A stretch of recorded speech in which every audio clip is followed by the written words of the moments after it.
A cold, sad, eerie silence has descended on this former Carmelite monastery in North Philadelphia. A cruel blow coming after a brief moment of renaissance when 9 traditional Carmelites arrived in 2017. But when their traditional way of life was threatened, the sisters quietly departed. Then the news was confirmed only last month that the monastery has been officially shuttered. It's absolutely horrendous what's happened here.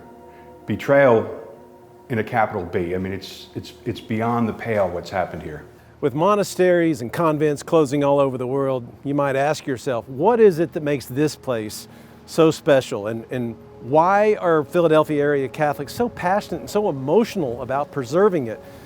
Well, it's been around since 1902, and it quickly became the focal point, the very center of devotion to St. Therese of Lisieux, not just for Philadelphia, but for the entire United States.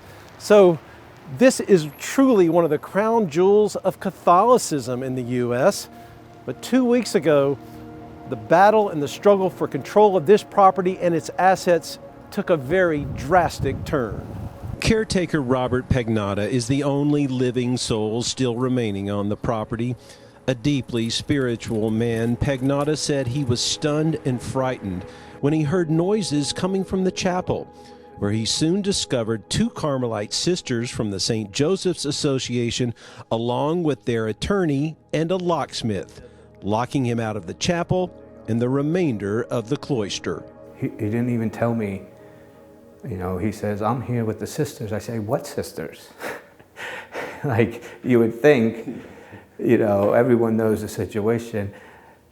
Like, there's no sisters here. So again, I'm on high alert. And then he tells me, well, the sisters of the St. Joseph Association, Sister Mary Elizabeth and Sister Gabrielle. And then they started slowly walking down. And still I asked him, I said, you're not telling me why you're here. And the strange thing was, he knew who I was. I was even more flummoxed than I am right now, because I'm still shaking over it. The St. Joseph's Association is the entity charged by the Vatican to carry out new instructions issued in 2018 for Carmelites known as Cor Orans. Cor Orans is in direct opposition to the Latin Mass and the traditional way of life. And now that the last sister has left, the St. Joseph's Association claims ownership of the Philadelphia Carmel. It's difficult probably for us to perceive why they would be doing that, especially if we're looking for a noble, good reason behind it. One of the things that I've learned over the years is that you can infer motivation by looking at consistent results. And it just seems like we've lived in a generation where the church is decomposing. And not all of it is a result of things beyond the control of the people that are in charge. You know, when you look in Philadelphia, for example, there's, you know, my whole adult life, they've been closing schools.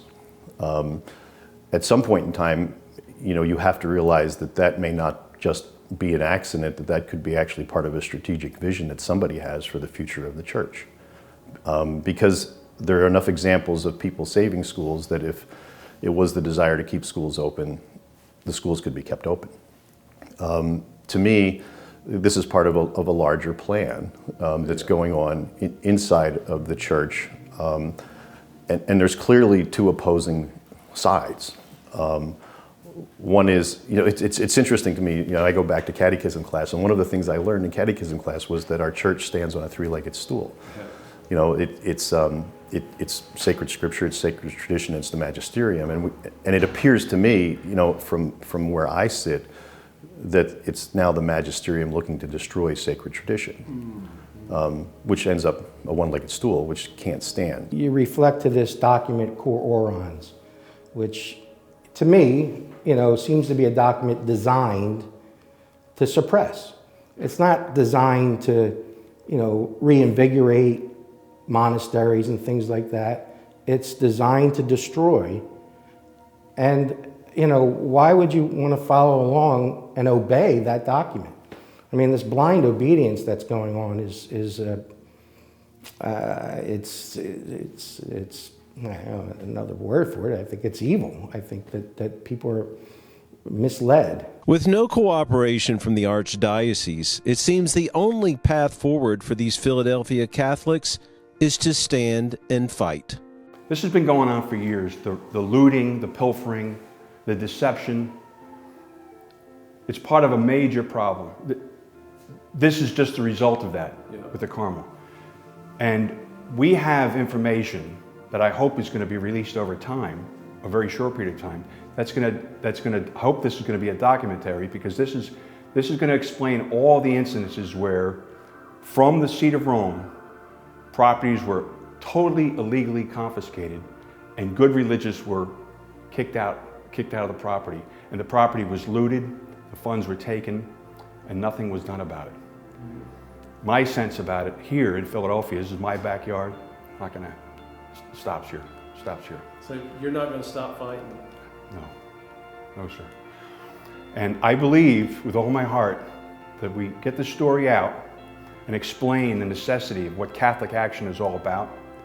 You know, get these Catholic men to stop focusing on, you know, Maricopa County and the Georgia elections and Mar-a-Lago, and consider the first duty of a Catholic man, and that's to protect Holy Mother Church. Well, if somebody doesn't stand up and talk about this and fight for it, then we're going to wind up in a situation where we have no Catholic presence or even faith in the United States, and I cannot myself let that happen. So this has been happening all over the country, and the great work that LifeSite News has been doing, it's really gone viral. We're hearing other people talk about this around the country, around the world, and we got to keep talking about it, because the faithful, they need to be aware of what's happening. They need to be aware of what our dioceses are doing to us and how they are not standing up and fighting for our beloved brothers and sisters in the consecrated religious. So if they're not going to fight for them, then yes, we must, and I certainly am. There's a grace of having this presence of this you know, of the sacrament in this location. I don't know what's going to happen in this neighborhood if this place is torn down. I suspect it will be torn down, but you know, it's everything is in God's hands.